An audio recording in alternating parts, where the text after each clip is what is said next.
Well, we're gonna wait a little bit. We have a couple minutes and then, yeah, everyone's doing well. Diane, you're doing nice. Do you get the drift of the message, so to speak? I am what I'm not. Sort of. Yes, yes. I see. Yeah, it's the seeing of what you're not, which Yeah. is what you are actually. Yeah. Yeah. Doing the steps over and over and over and over again, you getting it there. Yeah. Oh, good. Yeah, yeah. Well, then they start doing you, remember, Yeah. yes? And Yes. then the the flavor of the solution changes where the the one flavor of the solution is you're placed in a position of neutrality with no thought effort on your part. Yeah, that's a solution. Yeah, pretty good, eh? Yeah. Yes, and the problem will not exist for you. That's very good solution. Here, when we're here, there's an emphasis of the problem because there's a duality here, yeah? So you could see a problem and solution, and most of us are an expression of the problems, serious, on different degrees. Like so basically, the purity of the solution gets a little sullied, basically, for it to be drank here, yeah? So this idea of non-duality is just based on negation, literally. Everything that was taken to be an aspect of you or talking about you is going to be seen as not you. Yeah. And then there's not a seeing of what you are. There's just a seeing of what you're not. There's not a secondary movement. You just see what you're not, and then you'll find out what happens. Yeah. And we don't describe any journey because who would want to rip you away from that joy of watching it happen in your own situation? Yeah. So just see what you're not, and then it triggers a lot of stuff. Yeah, a lot of stuff. Yeah. So, and it's worked. That's why this is how it went with, in my whatever, and we just stay true to it. Yeah. I don't go into affirmation of all you are is this, all you are is that, because what's saying all you are is consciousness is the body identification. So what's the point, literally? Yeah. If you don't see that action, you're going to be looking from it. Yeah. Yeah.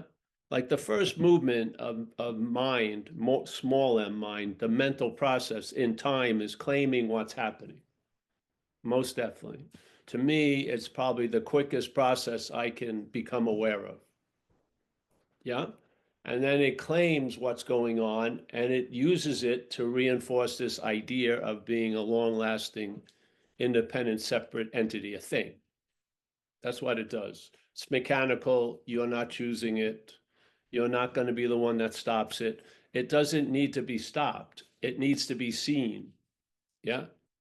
Stopping it is fool's gold. You're not going to stop a mechanical event until you pass away. Yeah. So if the car is running and driving, the gears are moving. If you take one of those gears out, it's going to die. So you'll know that there was no gear when it's dead. Doesn't work here. What you do is you see the activity of this claiming because you're before it, literally. The feeling of being the seer is after it. Yeah, and this is the dilemma. We're trying to see before as the after, called the seer. That's the blindness. So basically, uh, it's just so beautiful, literally, because it's the seeing of what you are not is what you are here. That's what you are. You are the awareness of what you're not. That's it. That's the closest. If you were going to do like a police composite drawing, that's about as close as you could get it. Yeah. You are the seeing, you are the awareness of what you're not. That's beautiful, literally. So if you don't see this mental activity, you're looking from it, most definitely. And then from there, you're going to look for a lot of shit. And one of the craziest things you're going to look for is reality, all the while being reality. That's how insane it gets. Yeah. So once the looker is what's looking, the looking now is used to reinforce the looker. That's what it does. So that's why if you stop seeking or something brings you to a halt, you're going to see the emperor with no clothes. Yeah. So the clothes of the emperor of seeking is seeking. Yeah. So the idea of being the seeker has to be clothed in seeking. When the seeking stops, you see the emperor with no clothes, basically. And then you're gonna see the emperor most of the time with clothes. But if you get a big hit that the emperor has no clothes, that's gonna carry on with you when you see in perceptually it has clothes. You'll see it has no clothes, even though it has a huge wardrobe it's putting on every day. Yeah. So the cat is out of the bag. Yeah, there you go.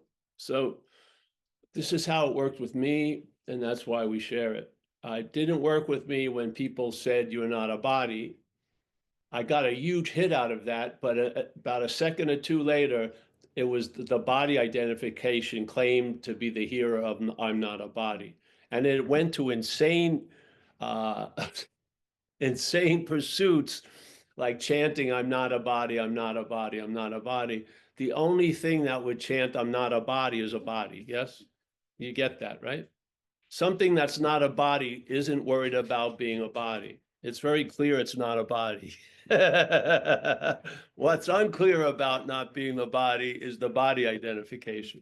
So this is so beautiful because when these reactions by the mental state to this message of non-duality, it brings out these misunderstandings that were active but not noticed, and they get put into a stark contrast, and you can see the misunderstanding. It becomes glaring. Yeah. Yeah. And then to me, that's knowing. You just get whacked, and it's a present tense knowledge, which is knowing in a way. Yeah. And so you know you're not that. That's all. And then see what happens. And what does this end? No, it didn't end in a way. It's going to end in this dreaming. It doesn't end, but there's a loss of interest in it. That's the point. See, I believed there was going to have to be a vanquishing of something for me to blossom beautifully. No, no, no. It's loss of interest in the fight. It's loss of interest in the adversary of the spiritual warrior.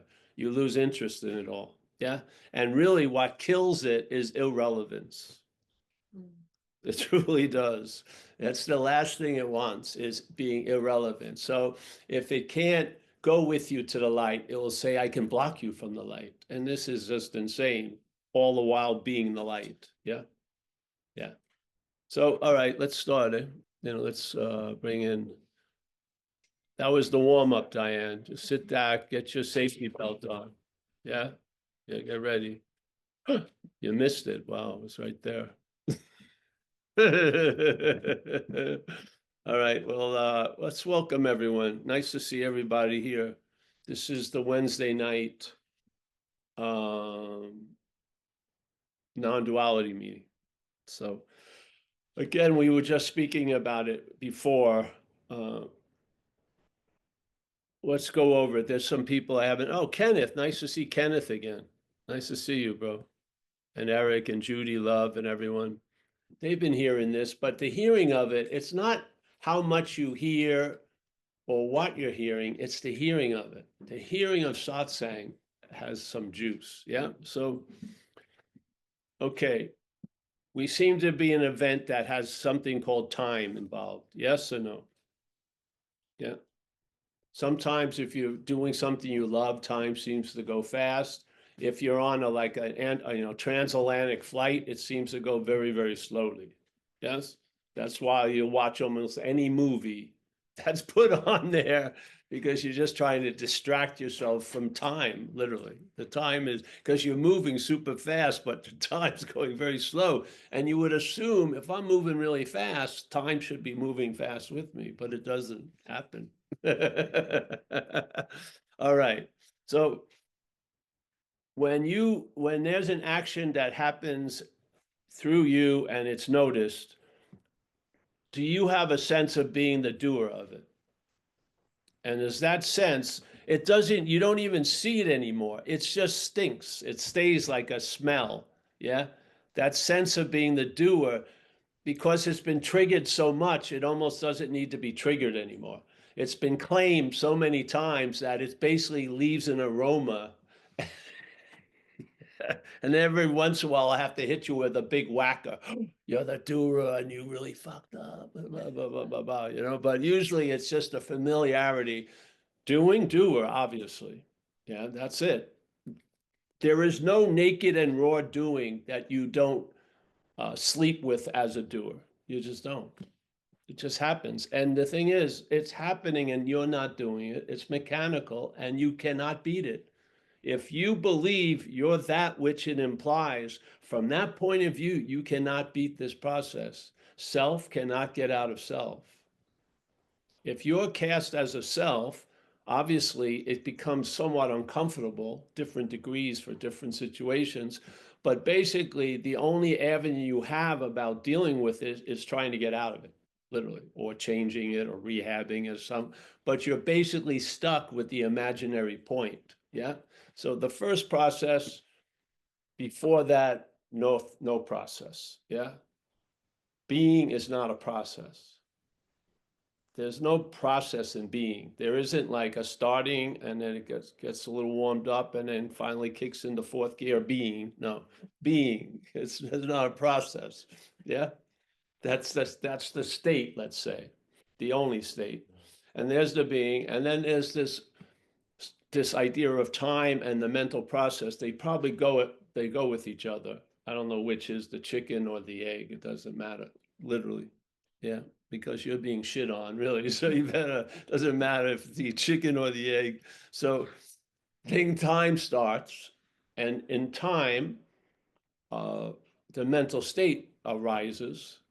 And then that mental state, I think, has the first conceived a process, which is assuming or presupposing a non-existent thing to be an existent thing. Yeah. I mean, Ramana speaks about it, and he says basically this is sort of the beginning of it all in time, which is there's a presupposing of a non-existent thing, aka a body, being an existent thing, aka you or me. Yeah. Yeah. And when you start at the you and me, there's no remembrance of the non-existent thing as non-existent. Yes? So there's a whole part of the process you're not even aware of. Just like when you were born, do you remember the moment through the canal? You usually only start having memories maybe 2.5, 3 years old. Yeah. You've got to rely on others to tell you, yeah, you're born from this, but you have no idea. You could have been like an Amazon package that hit them 2.5 years later, and they came with a story. All right, just click this in, let it sleep overnight, and it'll be your kid. It won't know any better, and you can fool it for years until it hits teenagehood. Then it gets suspicious. And of course, the suspicious is misdirected, and yeah, it actually reinforces the problem, not solves it. But here, so time. Yeah, you all feel it, yes? And there's processes. Do you ever know when, let's say you're practicing mindfulness all day, and then someone cuts you off? Something seems to arise before the mindfulness defense, doesn't it? Something like a knee-jerk reaction always gets past the defense, like the Iron Dome shield for the fucking, yeah, it always gets there. So you've been mindful all day, and then suddenly someone, oh, motherfucker, what? Oh. Now, I saw this as very, very valuable to see, truly valuable to see. When I seemingly saw it in a certain way, it told me, if you don't see this, you're going to be looking from it. And that's been really the theme of the non-duality Zooms of and YouTube Zooms of Zen Bitch Lab. Yeah, it's based on that. Yeah, I could not see how you could wiggle out of what you're actually not in. It just cannot imagine it. And it showed itself because I used to have a lot of interest in people's way of trying to get out of what they were not in. And I completely lost interest in all these super people who are super clear about everything except this, because I figure that clarity is bogus in a way if it doesn't bring a clarity about this. And what is this? That there's a mental claiming of what you call your life and it's used to reinforce an interpretation that takes the place of the living. Yeah. So the interpretation of yesterday and tomorrow and all that takes the slowly but surely the experience of life turns into an interpretation of life. And you can notice, like, if when I was a kid, I remember I was running around and doing all that stuff, not with much baggage at all. There was no thoughts of accompanying me. I was just running around. And one day I was in my house in Massapequa Park. I wasn't in there. I was out in the yard. I was with the neighborhood kid, the Nichols kid. We were like 3 or 4 years old, and we were running naked around the house. There was like a little grass alley between the two houses, and we just joyous, blah, blah, blah, the morning dew, it was great, the scent, the smell. And then my mother put her head out the window and looked at me like she was mad at me. And I had introspection. Something happened. I started to look inside, and I didn't see anything in there. That produced a little bit of anxiety. Yeah, and I used my mother's facial as a cue to what's right or wrong, literally. I did. That's why when my father died when I was 9. He passed away in my bed. My mother had sent me up to get him up for lunch, and it was beautiful in a way because my father had been sick for a long time, hadn't smiled much, and he was smiling. He was laying there like this and a little turned over to the wall.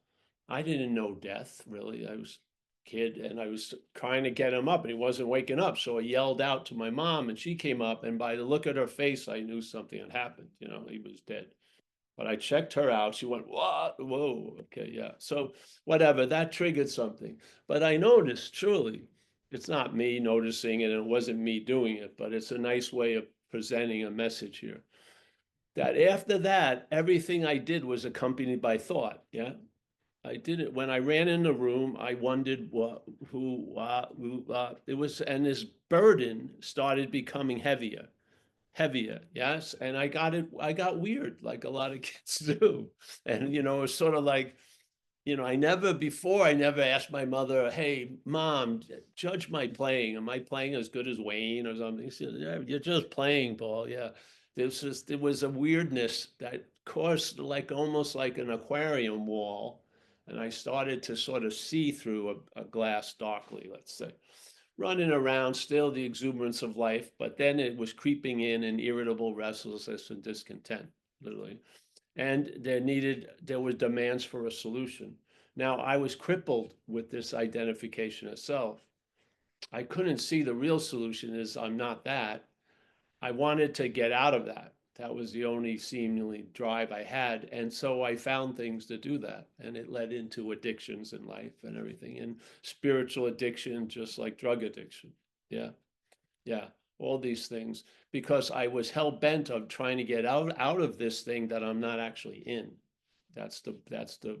And I burst through so many doors, and yet I was still in the same room. So I started to realize something over time in spirituality, practicing, that uh, there's a lot of changes, but the fundamental thing ain't changing. Yeah. There's still a me in all these peak experiences. There's still a me that arises and claims the epiphany. And it was very strange that the epiphany ended immediately as when I arrived. So when my head said I'm having an epiphany, it would at the end of the epiphany. And I had a few of those events. I started realizing, wait a minute, it's like I hear it, there's a great party, but when I get there, it sucks. Yeah. So what's going on, and how can I be there and have the party still great? I gave it a good shot. I don't think it's possible. Yeah, I don't. So, okay, back to this idea of the process in time. So something beats you, you're basically just awash in whatever. Then you're coordinated and taken to be a thing. And when everything you talk about or read about or hear about is now being siphoned into that thing idea. Yeah, I don't see how the only way the thing can entertain a non-thing is as a thing. I do not think you can get out of it. And this is hallelujah because you're not in it. Yeah, it's a hallelujah. It's not a hallelujah if you want to get out of it. But when you get tired of trying to get out of it and you realize you're not in it, it's a real hallelujah. and you're like, not even, you're retired from the choir. You get it. Yes, yes, yes. The changes that this brought about in me, some of the fundamental ones, have not changed in 20-something years or more. Yeah, nothing. Even the talks haven't changed, mostly. So, all right, so this mental process, let's call it selfing, or it's a mechanical claiming of whatever life brings us into contact with. Yes, Bamo. I do not, and when you suddenly are you, that's the manufactured you. Yeah, and so every move that manufactured you makes is a manufactured you move. Yeah, yeah. So this is the beauty of futility. This is the beauty of recognizing failure. Yeah. Because most people, when they would fail, let's say, whatever you want to mean, fail in spirituality, inevitably they'd blame themselves. Yes, usually. I need to do more. So it was like you start with a 1-day retreat, then a weekend, then a week, and then a month, and then maybe you go to India or Burma. You could write a story. A lot of people follow it. And it's just the only answer is more and different places. Yeah. So the dynamic is always the seeker and the sought. Yes. Now, the seeker and the seeking does not change. The vehicles change and the sought changes. So the seeker, you, is constant. The seeking is still constant, but you may be using different techniques or tools. You may use a subtle move. I'm not seeking, which is another form of seeking. Yeah. I'm going to not seek, but I'm still looking for it when it comes. Yeah. Yeah. So all this, so there's the sought, seeker, and the seeking, and the sought. Now the sought can change. Yes. Like in Hinduism, you could go for 100 different godheads, Krishna, Shiva, you can go, but the dynamic is the same. Vehicle, they're all cars. There may be different cars, but they're all vehicles. Yeah. And there's sorts, all these things you're looking for, and the one seeker. And the seeking reinforces the seeker. So when the seeking stops, you get to see the seeker in all of its naked glory. And hopefully it whacks you with, I'm not that. Yeah. That's the point. And from there on, the negation never swerves or takes a left or right turn. It's just basically, I'm not that. Yeah. And while you're seeing what you're not, you're in the act of being what you are, which is the seeing of what you're not here, literally, because you're going to see a whole lot of what you're not. Everything you're perceiving, yes, right now is not that which is perceiving. So basically, everything that's being perceived is not what you're not that. So everything, if you wanted a reminder like rosary or a chant or a mantra, this is the greatest reminder. The negation of everything you see, hear, feel, taste, and touch as not you. It's beautiful because you're going to see tons of shit that's not you. You're never going to see you. So that's not going to reinforce itself. It's not. You're not going to see what you are. You're going to see what you're not constantly. And that's what you are, is the awareness of what you're not. Bingo. Once you fall into this, it's so fucking pure in a way because it never deviates. It never becomes, okay, now let's describe the indescribable. Let's understand the incomprehensible. No, everything's left as it is. You don't know what the fuck's actually going on. Yeah. And it's okay. That's the cool part. It's okay. When I was out there using, I ran into a lot of moments when I didn't know what to do, and I'd always do fucking something. And I'd get always jackpot me. Now you're in a lot of situations you don't know what you do, and you don't do anything. You just sit there, and it's sort of like you're waiting for the music to start, and then you remember a dance move. Yeah, something happened, but you're waiting, and then okay, and your response is pretty good. Once you hear the music, not before the music, because that's the mental music. Once you hear the music and you're familiar with it now, you move. Da, da, da. And then it's very clean because you don't acquire much and you don't keep much. Knowing and knowledge are different. Like they said, knowledge is finite, knowing is infinite. Yeah. So knowledge, the acquiring of knowledge is like a quantity. Yeah. And where are you going to store it? Like a library with all the books and everything. But knowing is infinite. Knowing is a living, and it's very light. There's there's not 12 volumes of knowing. Yes, it's not like an encyclopedia. It's just now you're knowing. Yeah. So let's say things look bad, you're not feeling good, but there's a knowing that you're in good hands. Not bad. And like the guy, so you get the idea away. Yes, a little bit. But the trick is with this time thing, the first process infects the processes that come after it. Yeah. So the first process that everything in life validates that there's a liver of it, the idea of you. Yes. So here's that process. And now you're running into, you have some weird feelings or whatever, and you're trying, the only thing you can do, processes, yeah, maybe to change your nature, which is a process, but you believe it's you. But that process has been infected by the first process. So it has you in it, yeah? So now you want to get out of you, yeah? And then the next one still has you in it, and now you really want to get out of you. And then next one is I was out of me, but it's back. So I really, really, really want to get out of you. And it carries through. And I don't see how a process that's infected is going to be the cure. I just don't see it. Yeah. I don't. I cannot believe that because in this hierarchy of time, that which comes before in time, like the first idea is going to infect the other ideas that come after it. And this first idea has self travels well, the idea of self. It neuters tons of revelations about its impossibility.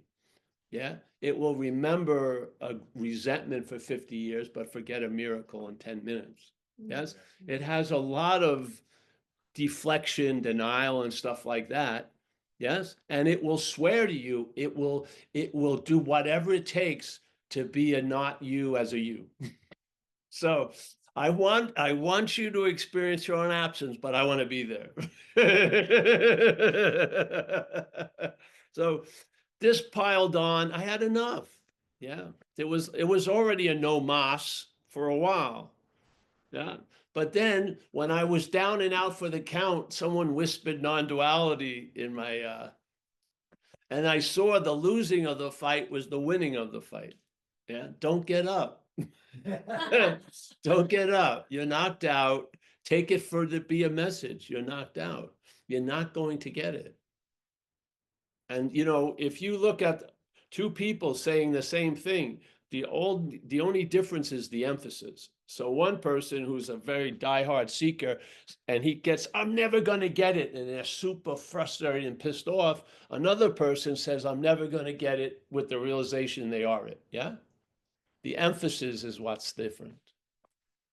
Yeah. So seeking, fueling the reflection of the seeker can go on endlessly, but seeking noticed through the non-duality lens can be very valuable, because you'll see the futility of seeking what you already are.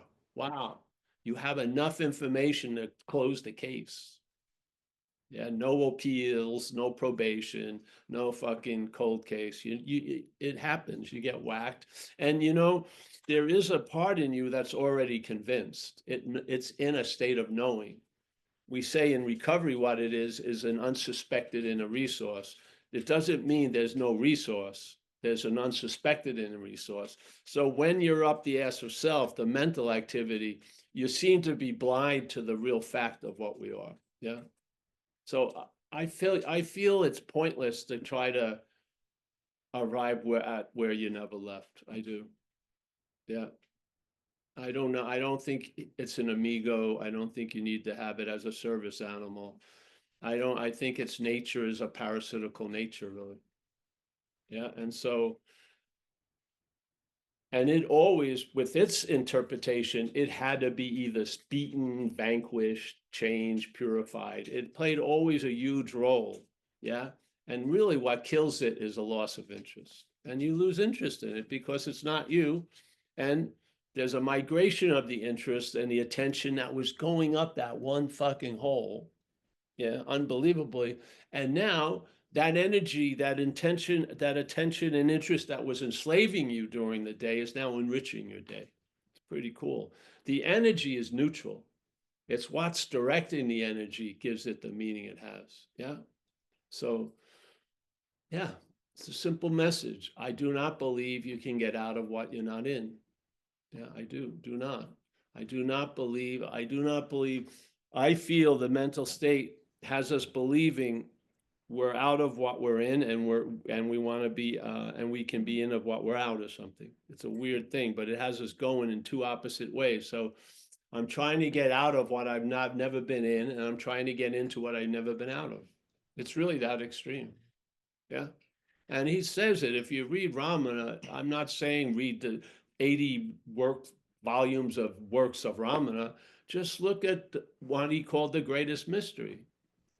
And if you know, what do you see in spirituality? People who have broken through mysteries, you imagine.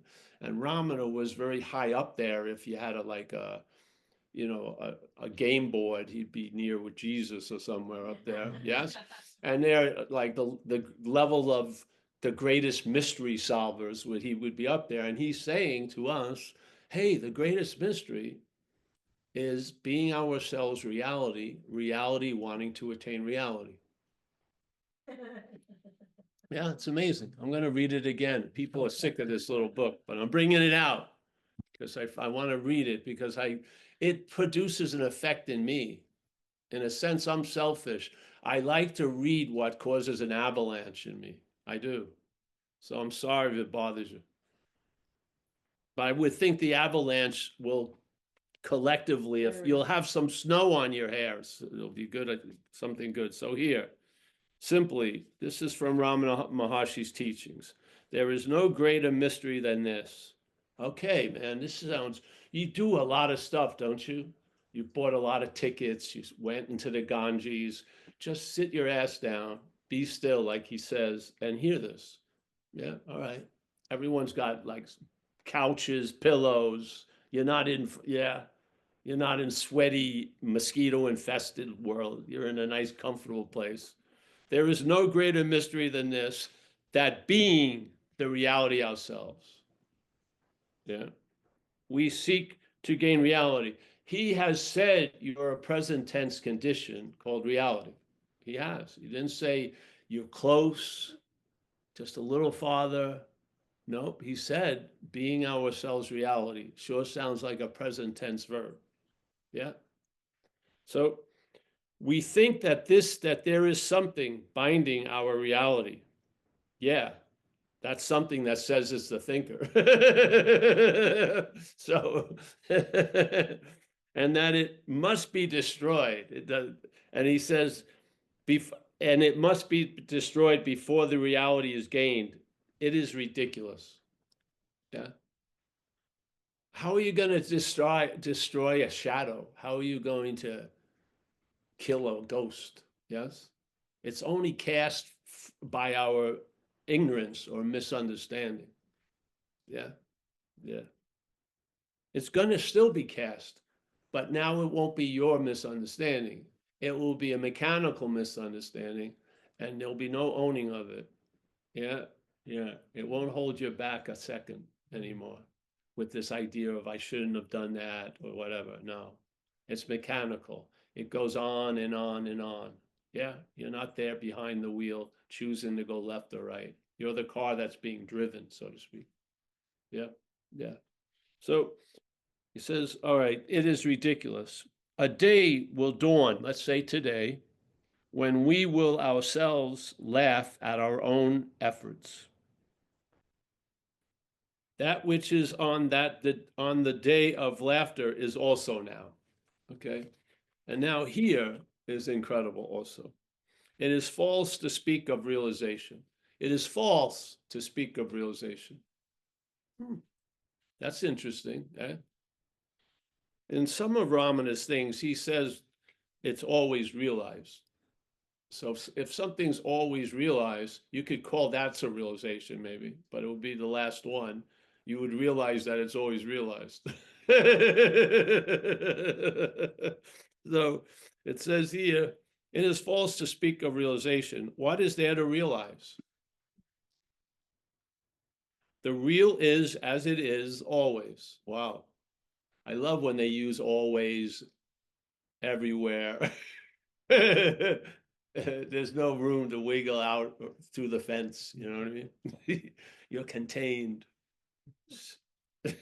uh, all that is required. This is incredible. This is incredible. Could you imagine if you worked so hard and you really had a lot of respect for this person and you were hearing this for the first time? This would be like a beautiful balm, BALM, you know, it would just produce such an ease and comfort. The greatest mystery, thanks, man. You just told me I don't have to work through a hierarchy of mysteries. You moved me right to the greatest mystery, which is the only one you need to know, really. Yeah. The other ones are secondary. I mean, they could be fun and shit, and they'll be put to use, but they're not necessary. The necessary one is the greatest mystery, I'd say. Yeah. So here he goes. All that is required is this. So he says, how to realize it. So the real is as it is always. How to realize it? Fucking great. I mean, how efficient is this? He just says something. It's always there at all times. And he's going to say now, he's asked the question, well, how to realize it? Well, he's going to tell you. What? Incredible. People would take thousands of dollars for this. Yeah. Actually, for not this, they pay $1,000. For this, they go, what? They step right over it. If they were charging you, you'd be, oh, I heard the fucking message of the ages for $30,000. Whatever. So here it is. We have realized, so I got to say this again. All that is required is this. All that is required. That means this is the only requirement. That's how it sounds to me in English. If it's all that's required, it's the only requirement. Wow. How many times have you heard people presenting thousands of fucking requirements about there's only, this is all that is required? Wow. Okay, here we go. Get ready. This is the knockout blow. Okay, so how to realize it? All that is required is this. Everyone perks up for a second. We have realized the unreal. I rest my case. You are the seeing of what you're not. Do you see it? You realize the unreal. You do not realize the real. Yeah, because you would, to do that, you would be the unreal. You're walking around trying to realize reality as an unrealness. Yeah. We now look from what we are, which is reality, and we see the unreal, that whole activity of seeking. We see it as unreal. That's all that's required. Have we ever asked a lot of shit for you to do in satsangs from here, from Zen Bitch Lab? No. You go back 16 years ago? No. Yeah. Because all that is required is to see the unreal from the real. That's easy. You're doing it all day. You just have a big misunderstanding between it. You think the unreal is the real, looking for the real. Yeah. So the unreal is looking for the real, using reality to do it. This is the greatest mystery. So what is required for this to be solved? All that is required is seeing the unreal from the real. Yeah. Instead of looking from a mental perch, you're seeing it from your being. Boom. Yeah, there you go. End the story. And here we are. The story can be told over and over again, over and over and over and over again, because you're going to fill out the whole book. Yeah. You're going to be an example of traveling lighter. Yeah. And when you hear people talk about it, it will trigger a feeling of traveling lighter because you've been traveling lighter, and there'll be a familiarity, just like I had when I was introduced to the big book of recovery and being in that life. When they described what it was like to be a out of the fucking mind alcoholic, it was very familiar to me. Yes. No one had to give me a diagram on a chalkboard and say lighter, heavy, blah, blah, blah. I had a feeling about intimacy, intimately feeling. And the same with this. Yes? You start traveling lighter. You're now intimate with lightness. Yeah, which gives you a very discerning view of heaviness. Yes. And the heaviness that spurts out a lightness that's actually not light. Yeah. Because it's a duality. So the light that the darkness is using to see itself is not the light we're speaking of. Yes. Yeah. So here we are on a Wednesday night, and as long as I can show up, I will. And if I won't, someone else probably will. And Zen Bitch Slap will be left. And yeah. Yeah. We're not gonna, great, you can go get guided meditations, fantastic. Hyperventilate, fantastic. Do whatever you want to do. Yeah, but we got a small little kiosk. We sell cod. Yeah. We don't make it millions of, we're not like Starbucks. We don't make tons of product out of the cod. There's only a few ways to eat it, take it, and cook it. And here you are. Our little food truck's open 5 days a week. Come on over and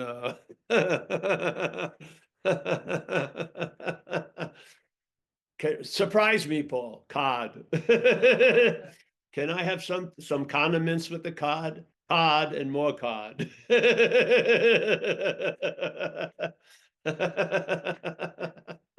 Yeah. So, yeah. Any questions or so? You get it though, don't you? Really? Haven't you been frustrated?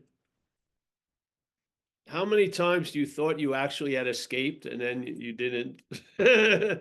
How many times you believed if I got a super amount of peak in a peak experience, it would do the severing of the cord and I would be free, and then be disappointed again? Remember the old Zen thing that had it? I like this one a lot. So this is how I was introduced to it when I was younger.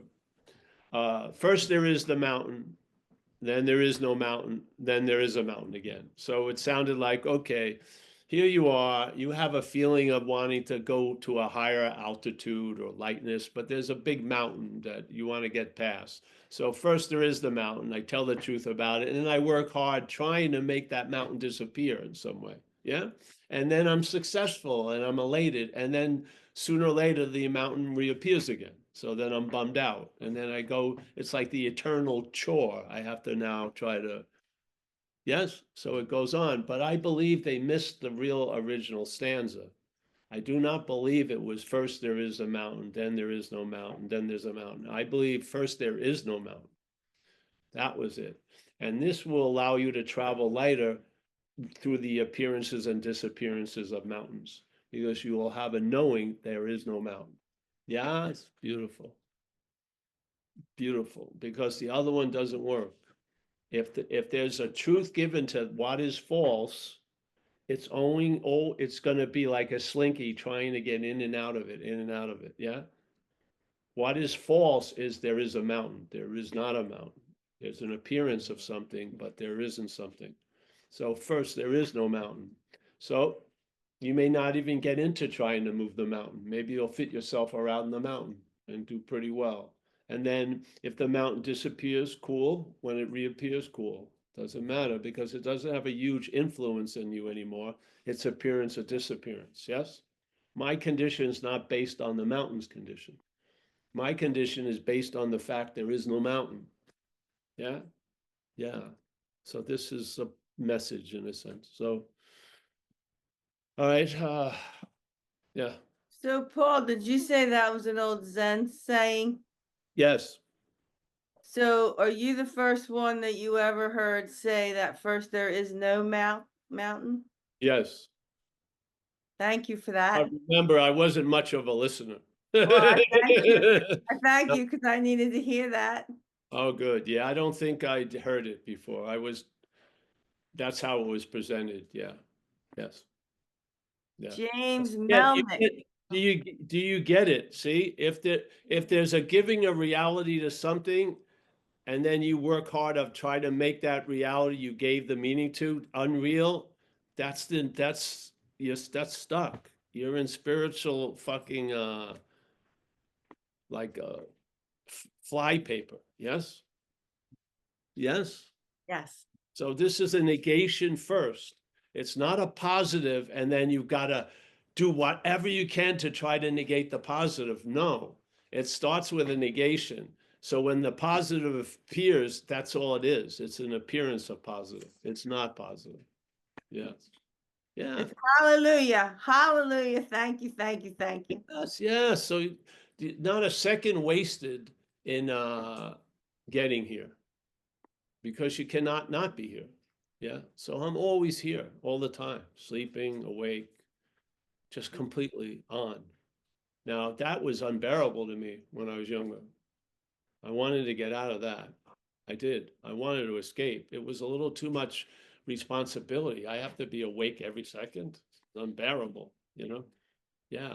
But then, and then even when I got introduced to this message, my head was holding out like, yeah, but there is something you're going to get out of this. And after a few years, it realized I'm not getting shit. It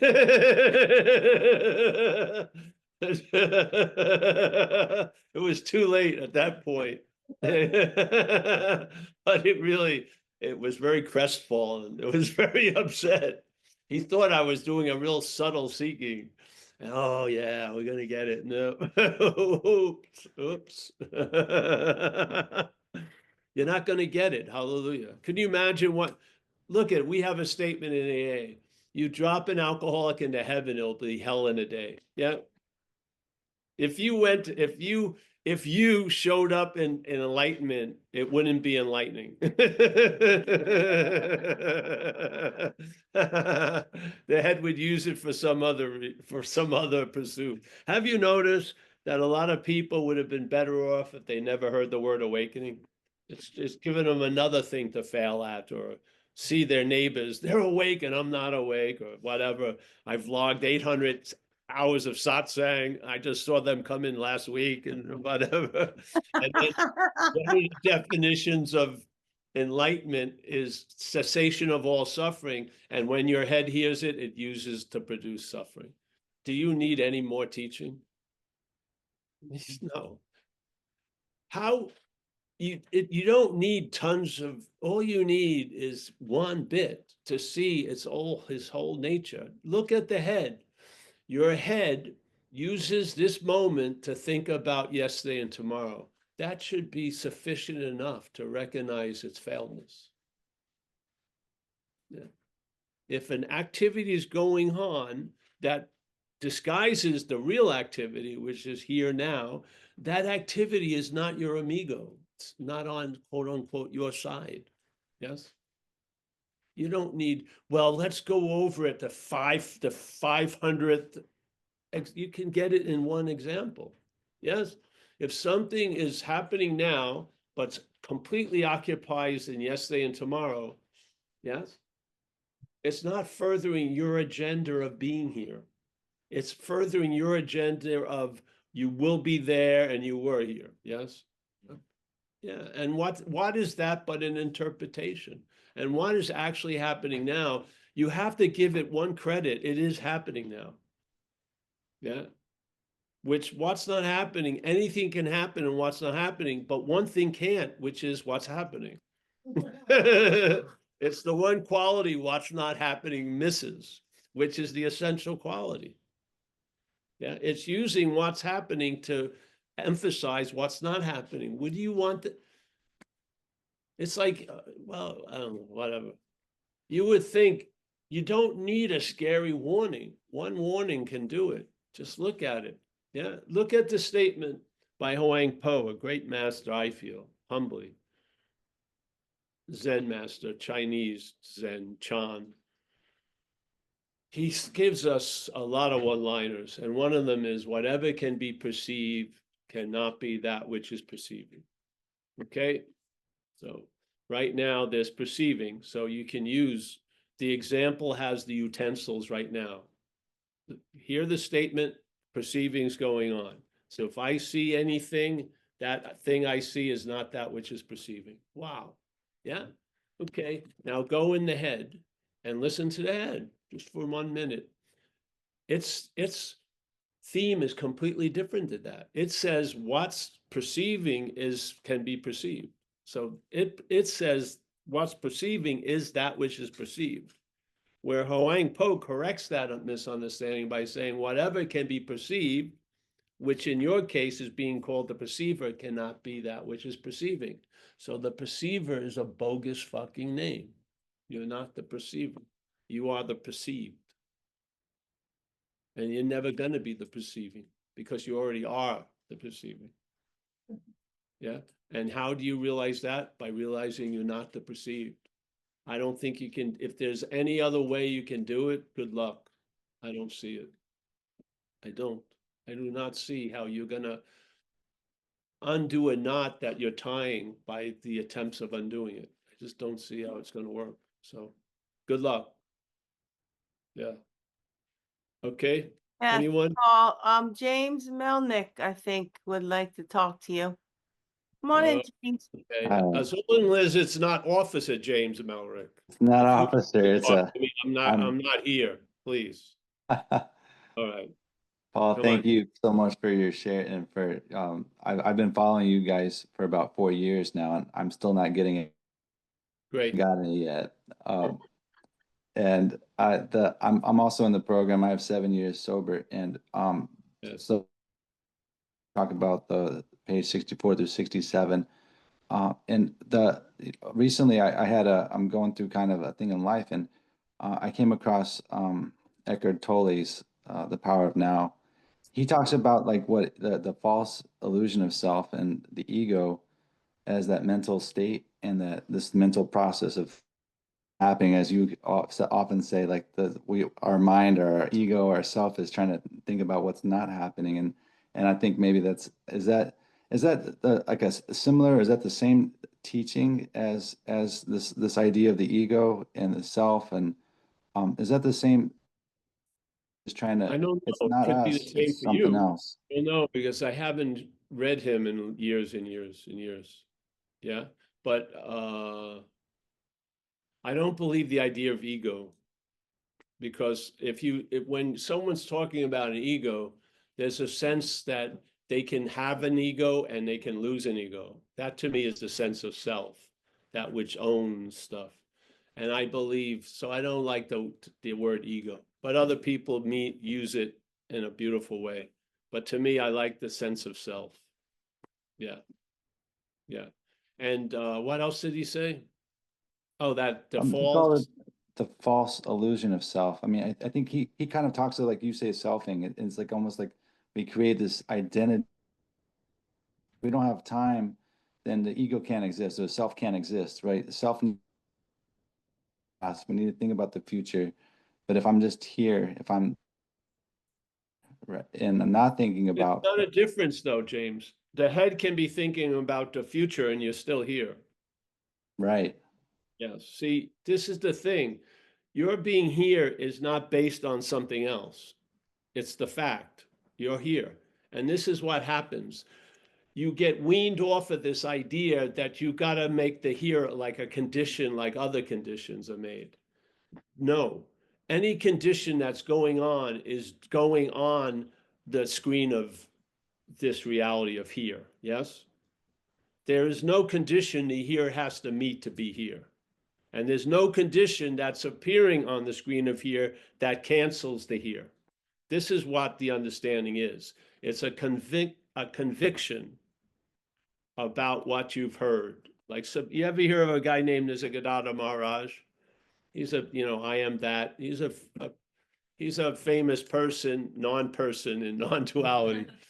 And he basically heard this message like we do, and he sort of got it. He had great faith in who was sharing it or what it was coming through, and he didn't have much heavy lifting. He just easily went with it and just like that. And in my feeling is, this is an undeniable fact, and then there's the world of facts and appearances of facts, yeah? But whatever the facts are in this chaotic little storm doesn't change the fact of the basis of we are being reality ourselves. Yes? Yes. And I don't know, we just try to emphasize the mental claiming because I bet you the mental claimed you as the reader of The Power of Now when you were reading it. Yes? It's mechanical. So whatever book you would be reading it, the head is going to notice that reading of a book and it's going to go, and it's now you're the reader of the book. And now you got to read more of what's his name's books and so on and so forth. This, I didn't, when I went to satsang, either I was missing it or it wasn't emphasized. And so in my little journey for this seat assignment, that thing that placed me in the seat assignment made sure I noticed this and said, if you don't see what we're talking about now, you're looking from it. Yeah.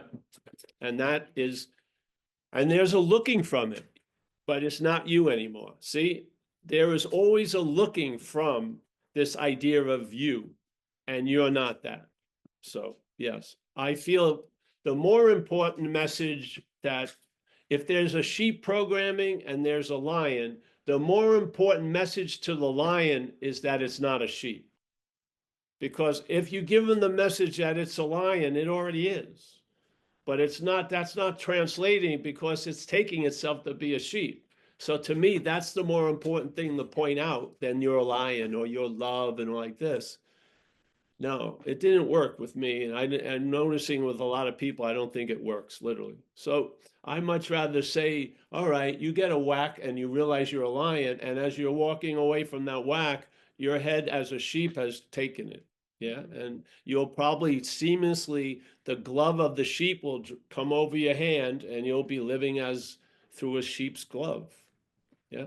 Yes. Remember the story we used to use with the glove? I know you were in the old days where we're in a world where the main sense is touch. Yes. The main sense is touch. And then in this world, there's a religious book and they talk about heaven as the feeling of 1,000 rose petals and everything like that. And unbeknownst to people, their aliveness is covered with a glove and they don't know the glove is on. And the glove has a quality of rough. So everything it touches feels rough. Because everything, no matter how many things is touched, they're all interpreted through the glove. So the person doesn't get the reality of the heaven because it's feeling the rose petals and it feels like they're rough, like they're paper, because everything feels like a roughness. Yes, this is the identification as self. Yeah, and the fact is, you don't want to talk to the glove. The glove only knows it's a fucking glove. You talk to the hand and open up the possibility. Hey, hand. You may not be the glove. Suddenly the hand just makes a move. Oh, and then it may find itself in that glove, but it travels a lot lighter because it knows it's not the glove. Yes? Yes. So our reality is not a produced condition here. That's a mental here. The here, and I mean here, is real. It's never not going to be, it's like, every screen that's ever had a movie played on it has never been affected by whatever movie played on it. Yes?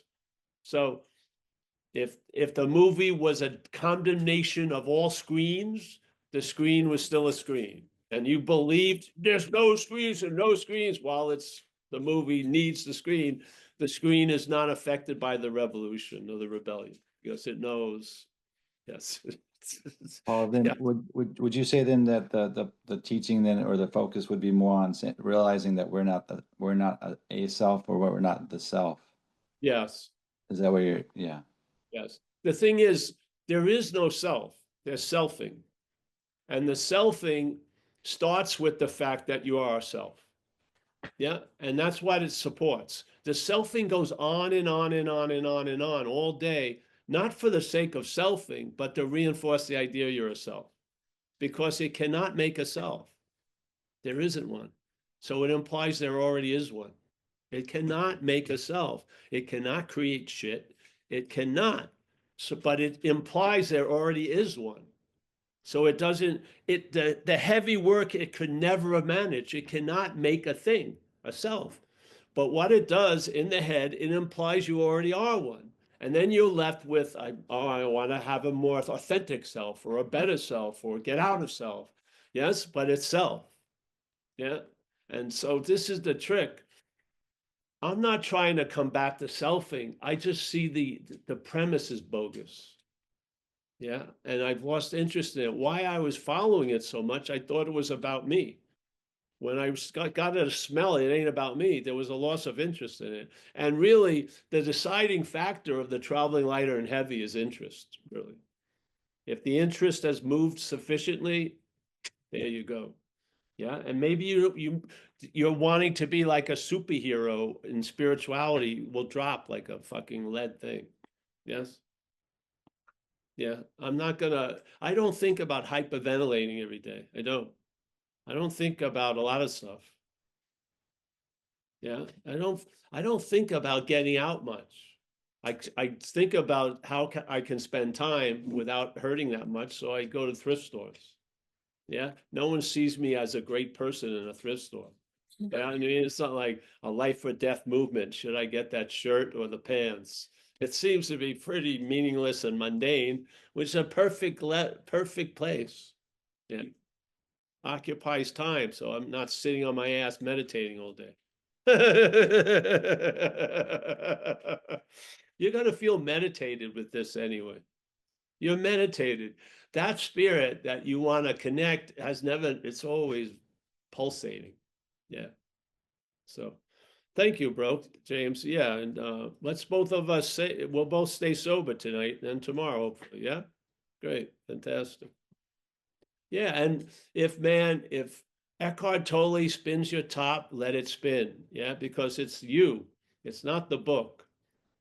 Yeah. This is what flipped me out a little bit. When I was a kid, I liked Don Juan. You remember Carlos Castaneda? At my age, I just wanted an excuse to, like they have now with the ayahuasca. I wanted to have an excuse of my taking drugs and make it a ceremony with the peyote. So I had the posters of Don Juan. I read those books and I loved them and they inspired a lot. Yeah. And then there was a lot of work making him a counterfeit person, Carlos Castaneda. Now we know my friend and I, Amelia knows this guy, Zen Mark, who is with Carlos Castaneda and the witches. There still are witches. And he was telling me, no, they were on the level, but they worked really hard. But it didn't matter if he was a charlatan. I got a lot out of the books. Yes. Do you see? It's not the deliverer, it's what's delivered. Yeah, the messenger has very little meaning. It's the message. So there was the message, man, it was open, but he was fucked up. What? It does fuck. I thought it was great. And yeah. So Eckhart Tolle, I think, is I've read that book, Power of Now. Yeah. He's did a lot of boats were launched. Remember when I was hey, get out of there. When I was younger, the two books most people started everything with was Be Here Now by Ram Dass and the autobiography of a yogi, Paramahansa Yogananda, that really set a wrong path for me because of miracles galore and transcendent bliss and shit. So those two books, most people at my age, that's what they started with. How about A Course in Miracles? Does that feed in concepts and ideas? Yes, I like a lot of the ideas of the Course in Miracles, and I was introduced to it, with some heavy hitters in the Course in Miracles, who were they were inducing a lot of Kundalini and a lot of shit. Yeah. So, but I got a lot of avalanches.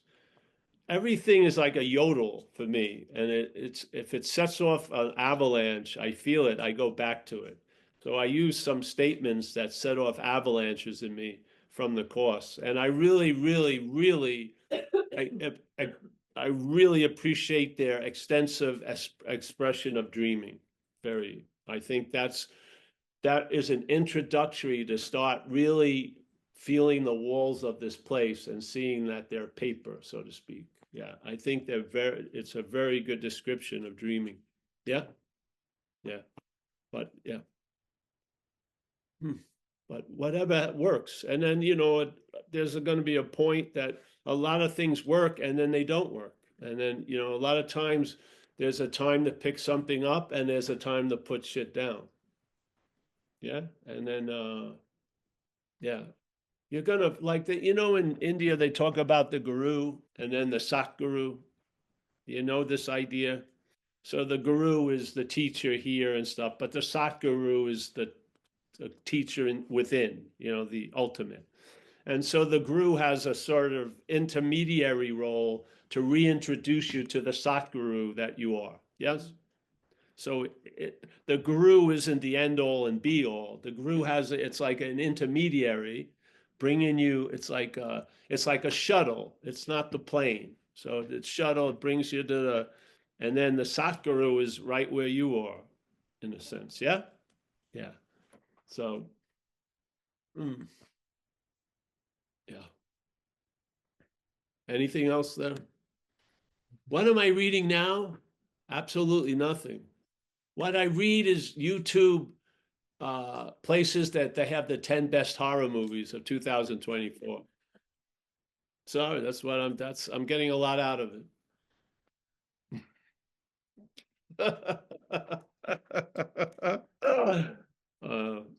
I've been tempted to put my 10 best horror movies up on Zen Bitch Slap, but I think that the name Zen Bitch Slap has done enough to cull the herd. I don't think I should share my horror tastes. Yeah. All right. Anyone? Thank you. Hey, James, thank you, man. You're alive. Just throw logs in there. The fire will consume it, and then there'll just be the fire. So throw a log or two, and then it'll warm you, and then you don't have to keep stoking it. The fire will take over soon. Yeah? Yeah. But right now, throw a log in. Eckhart Tolle, Power Now. Burns well, probably.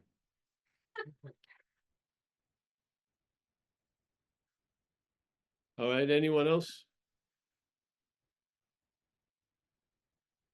You can go see Kathleen. She's learned through osmosis. It's coming up through the ass, sitting at satsang. Yeah, it's awesome. Yep. It's the easiest off the way. Diane R. would like to come in and say something, I think. All right, Diane. Come on, Diane. Right on, thanks. Yeah, so 32 years for me in recovery, right? But there's places of complacement and I see someone write down the doer smells like a sewer.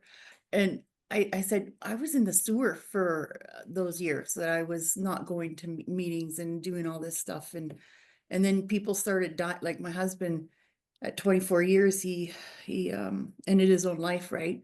And then my son got into the drugs and it's like, oh my God, all this, and then the guilt and like I come from a lot of trauma from in childhood too, right? So I had no choice but to come to this, right? I had no choice because it's like I had to go crazy first, completely crazy. And this morning I I don't know who first came up with that quote, but they said, don't believe everything you think, right? And then today I thought to myself, well, what about don't believe anything I think, right? And then I just kind of felt a lot lighter there, right? Just all of it, right? So after doing the steps of this last round here, seeing all those character defects and feeling those feelings from even from when I was 2 probably, or and then 13, and then just kind of releasing it all and stuff like that and trusting and that's what I came up with this morning after seeing 2 more of your videos. I haven't seen them for a little while. So I don't know. You were cramming for the tonight's test, cramming. I don't know. One of those speed books you can get. There's Cliff Notes. The Cliff Notes of ZenBitchSlap.com. Just do what you're doing, hon. You know, the panoramic view is available, but not for the myopic view. Yeah. So the myopic view doesn't see the panoramic view, but the panoramic view sees the myopic view, and it's not in war with it. Yes. It's just bigger. Yeah. So we're in that process. Something is going to constantly reveal to you stuff. Yeah. And there you go. And there's the tools you have. And after a while, you know, you work the tools, then the tools work you. And then the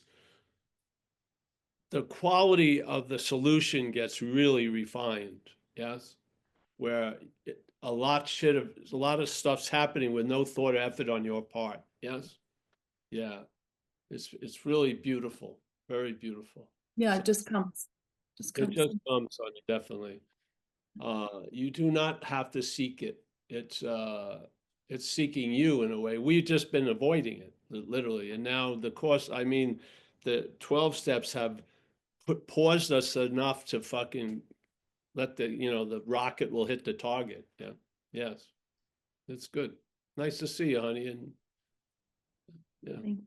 Drop in every once in a while. There's the 5-year plan, it's sort of like a comet, like Halley's Comet. You come in every 5 years, see us, 12 years. Yeah. We'll come more frequently. Yeah, we're here. I will. That's an order, Diane. Okay, I will. All right. Anyone else? No? Let's say goodbye tonight. We have some guests here. I think we're going to eat. Yeah. Yeah. All right, Diane, thank you. Nice to see you. Kathleen, as always, Thank you, so Paul. much. It Yeah. was beautiful. Stephen Mack on having never left. Eric, my main man down under there, wherever. Travis H. Nice to see you. Judy Love. Nice to see you, Judy. Yes. Christy. Yes. Ernie. Yes. A little willingness goes a long way, Ernie. Yeah. Yes. Let me see. James Olson, the man who's never going to get it, with his brother who never got it, Alan Olson. Yeah. It took 2 of them to get that they were never going to get it as an Olson. That's pretty good. We got James. Nice to share some time with you, James. Yeah, yeah. Gary Clark, our man in Placerville. Nice to see you, Gary. All right? All's well? Good. Kenneth, our friend, are you still in Vancouver? Yeah, yes, I am. Oh, nice to see you, bro. Um, I was just wondering, will you be making a trip to Vancouver Island? Well, someone's thinking about me doing that, but I haven't formulated anything yet. I'd like to come Okay. up there. I like Vancouver Island. Yeah, I'd like to meet you. That's the main. Oh, good. Well, it would probably be more near the June when it's nicer weather. Okay. Yeah. But I would like to, I would look for an excuse to go to Vancouver Island. I like it up there. I like the ferries and stuff. We've been there before, taking the ferries from Yes. Sorry, my camera is not working now. Hmm? But anyway, I've been enjoying your video, your YouTube, all the past year, and I've got a We'll lot meet. out of it. You know, Kenneth, if you're one person I'll go to see in Vancouver Island. So let's see what happens. Okay, Yeah, great. yeah, you're a lifetime member of Zen Bitch Lab. Thank you. Yeah. One of you is probably going to have the great honor to take care of me as I become a super senior citizen.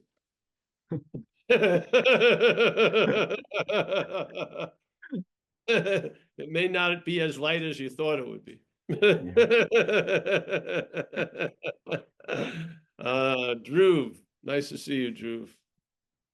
Alan, David, and Natalie. Shannon, you look like you just got off the stage with a goth punk band. All right, it's okay. Have a glass of water and chill out. You got another show to do. Eric from Vista. Eric Vista. Yeah. Eric Vista and Andy View. All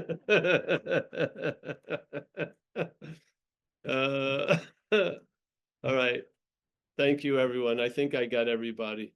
Hey, such a pleasure to sit with each other, eh? Yeah, yeah. Thanks. Thank you so much. We're going, is there anything important I have to say? Yeah, you wanted to dedicate this one to somebody. Oh, yes, I wanted to dedicate this whole event to a man, Sailor Bob Adamson. He's a man who had over 60-something years sobriety, and he had a seat assignment of sharing this message, which he did wonderfully till 94 or something. I don't know how. He could have been 120. I don't know. It's fucking. Yeah, I have pictures of him in 1865. He fought in the Civil War.